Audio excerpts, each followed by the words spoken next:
राधे राधे दोस्तों, आप सभी को गोगा नवमी व्रत की ढेर सारी शुभकामनाएं। आइए इस व्रत की कथा सुनते हैं। गोगा नवमी के विषय में बहुत ही प्रचलित कहानी है कि गोगा मारू देश के राजा थे और उनकी माँ बाछला गुरु गोरखनाथ जी की परम भक्तों में से एक थी। कथा के अनुसार एक दिन बाबा गोरखनाथ अपने शिष्यों समेत बाछला के राज्य में गए। जब राजा को इस बात का पता चला तो बहुत प्रसन्न हुई। बाबा गोरखनाथ अपने एक शिष्य को नगर में जाकर परिक्रमा लगाने का आदेश देते हैं। गुरु का आदेश पाकर शिष्य नगर में भ्रमण के लिए निकल पड़ता है और भिक्षा मांगते हुए वह राजमहल में जा पहुंचा। रानी ने उसे बहुत सारा धन भिक्षा के रूप में दिया, लेकिन गोरखनाथ जी के शिष्य ने वह लेने से मना कर दिया और थोड़ा सा अनाज मांगा। रानी अहंकारवश कहती है कि राजमहल के गोदामों में तो अनाज का भंडार है, तुम इस अनाज को कैसे ले जाना चाहोगे? तो वह अपना भिक्षा पात्र आगे बढ़ा देता है और सारा अनाज उसने भिक्षा में पात्र में समा गया और राज्य का अनाज गोदाम खाली हो गया। फिर भी योगी का पात्र नहीं भरा।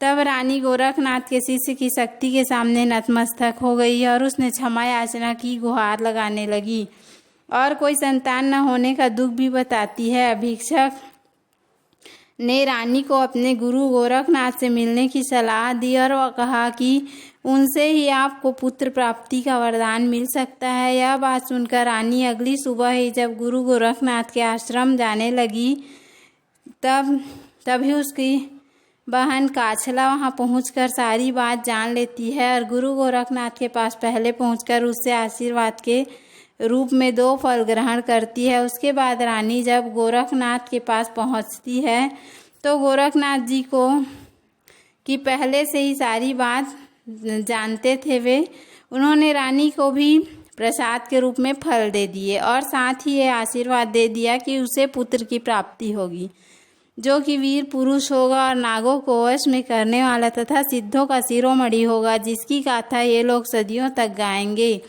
फिर कुछ समय बाद रानी को पुत्र रत्न की प्राप्ति हुई और रानी की कोख से जन्मे बालक का नाम गोगा रखा गया। गोगा जी का ब्यावला बड़े होने पर जब गोगा जी का विवाह बंगाल के राजा मालव की बेटी से होना तय होता है, परंतु राजा ने अपनी बेटी की शादी गोगा से करवाने से मना कर दिया।